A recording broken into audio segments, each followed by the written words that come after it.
Alright, so I haven't done a video in a while. I thought I'd show you a little bit about what I've got on my table. I just finished playing some of the great campaigns American Civil War games this last year. A little bit of Stonewall Jackson's Way 2 just recently. But this guy's been on my I want to play this list for all over a year. And finally getting it on the table. This has been a struggle. The rule book is not, I don't think it's that difficult of a set of rules. It's just carving out the time to invest in a game of this size. This is, it fits the category of a monster game, I guess. It's going to take a considerable commitment of time to play, but I feel like this is one of those playable monster games. This is not one of those monster games where, you set it up, and I love the idea of playing the whole Battle of the Bulge at this scale, but I'm really never going to do it. This is one that you can actually play the whole shebang of the American Civil War. Now, War for the Union it's a game by Compass Games, and it's one of their, it doesn't say it on the box or on the rulebook cover that it's one of the designer signature series games, but it is, according to the website, one of those. So this is a game that was produced back in the day, and unfortunately I've never played the original. It reminds me a good deal of the Victory Games American Civil War, and the game from GMT Games, Civil War, which is a remake of the Victory Games version. So there's aspects of this game that are going to feel real familiar if you played the Victory Games or the GMT Games. For one thing, the map looks very similar. You have the southern states, northern states, and they've intentionally tinted the northern states slightly blue, southern states slightly brown, or kind of like a butternut gray color, and then the border states are intentionally not shaded.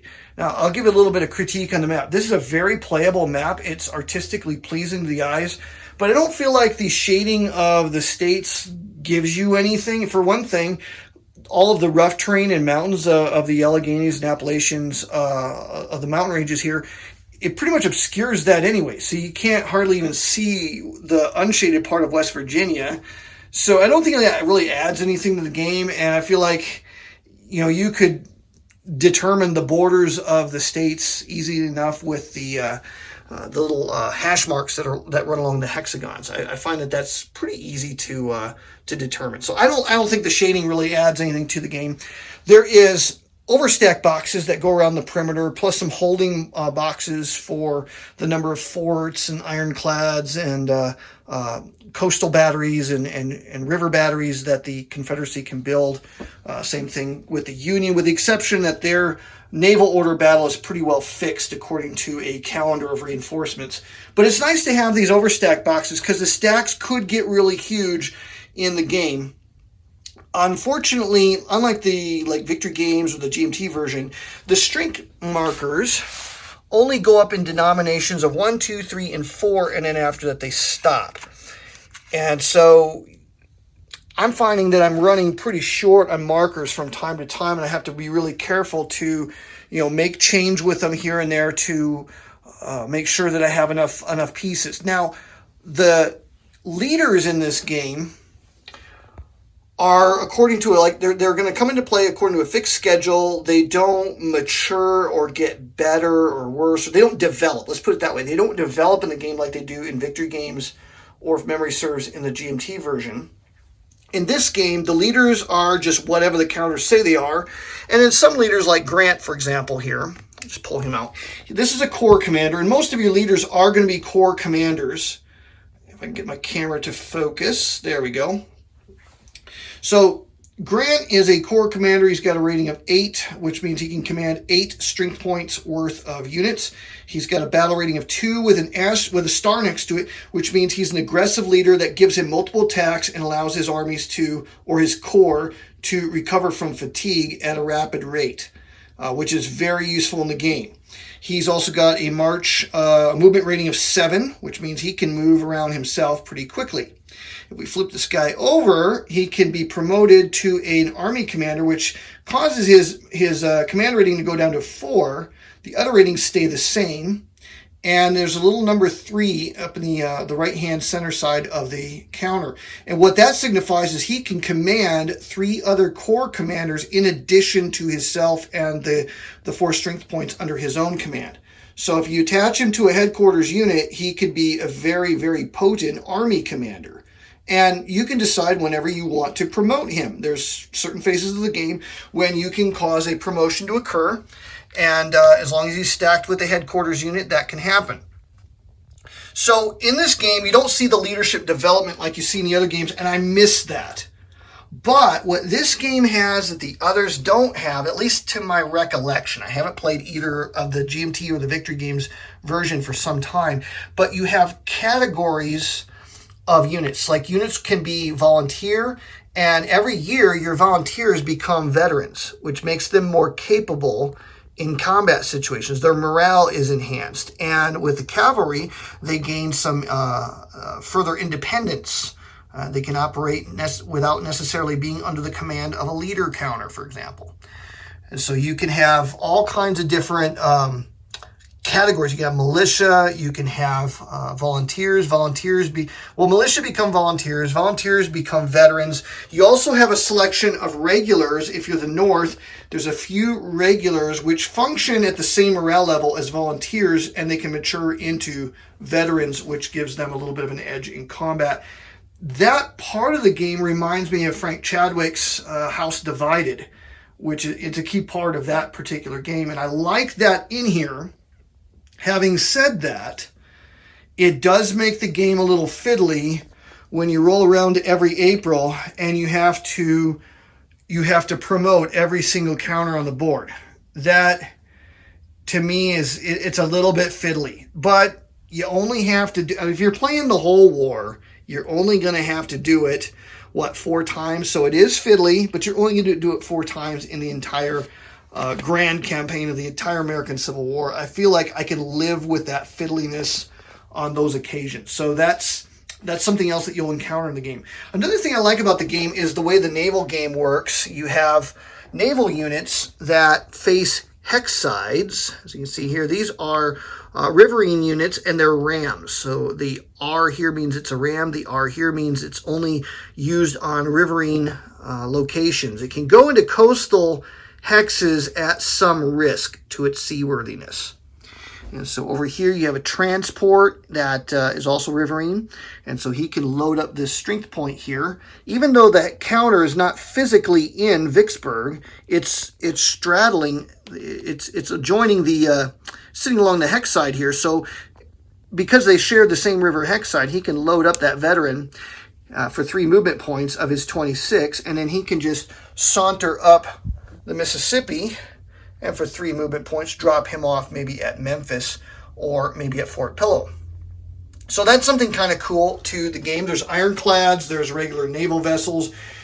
If you enjoy playing Rebel Raiders on the high seas from GMT, this does have a blockade aspect to the game, in that you really do need to start tightening the noose of blockade on the Confederacy, because if you don't, you're not going to diminish their troop strength potential. And so what's going to happen is, as the game progresses, each of the cities, major cities in the Confederacy, they have, or also for the Union, but importantly for the Confederacy, there's a supply rating for every city. As those are lost, the supply capacity of the Confederacy degrades, and that reduces the number of strength points that they can collectively have on the map. If you're over that limit, you can't recruit any new troop strength. And so tightening up the blockade means you reduce the supply capacity of those strong coastal cities, and that impacts the amount of strength points that they can bring to bear in the land battle. So this game does a nice job of blending a fairly detailed, it's not super detailed, it's a fairly broad brush, albeit on a very large canvas. It gives you a broad brush treatment of the land war, but also the naval war and the river war, and it all kind of comes together.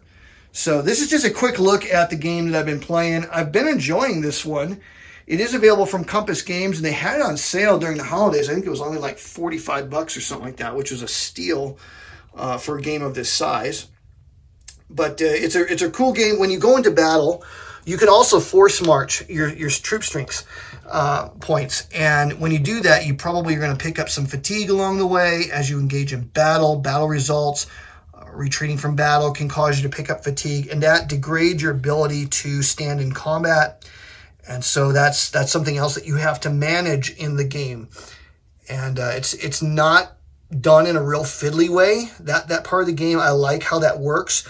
The more you use an army, the more that army is going to get used up. So you can't just make a Schwerpunkt of a stack and just bulldoze your way through the Confederacy. You're going to pick up fatigue, which means you have to pause and recover your strength. And so it gives a realistic sense of the flow, the ebb and flow of a campaign. Turn scale is monthly. As you can see here, you put your year marker here, month marker goes there.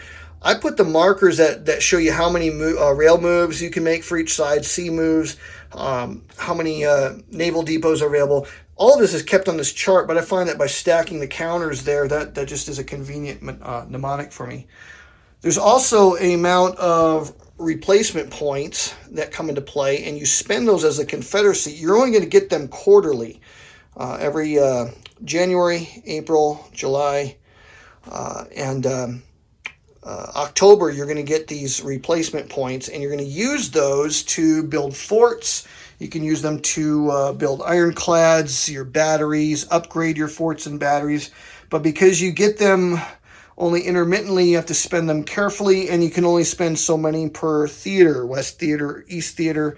And so there's markers that you put down to keep track of how many you spent in each area. So pretty neat game. And right now I'm playing the 1862 campaign. It's just a 1 year campaign. I think I'm going a little slow with the Union. Still trying to put all the mechanics together and figure out how to maximize how you do things. So I don't think I'm playing too well as the Union. But the Union just caught a break because Stonewall Jackson just died in combat in his first month up in Winchester, in an attack on Winchester in the Valley. And McClellan has his Army of the Potomac formed and organized, very large force here. But he started the Urbana plan, and I've got a force that's lurking nearly astride his lines of communication. I didn't want to cut that line of communication just yet with this stack because I didn't feel they were strong enough. I did need to kind of think like McClellan a little bit and make sure they were dug in and have a secure line of retreat. And it's kind of cool how the game actually puts you in a position where you actually kind of feel like you got to make the same sorts of decisions I saw McClellan making, even if, looking back, you're like, man, why did he make those dumb moves? Well, in this game, maybe there's a reason why you want to need to move a little bit slower. So I like that the game puts you in that same mindset as the contemporaries, even if it causes you to do decisions that you feel like, man, he should have been more aggressive. In this case, with the leaders that he has on hand, it makes more sense to go slow and steady. So this is War for the Union. And that's just a quick look at the game and what it looks like on the table and a little bit about how it plays.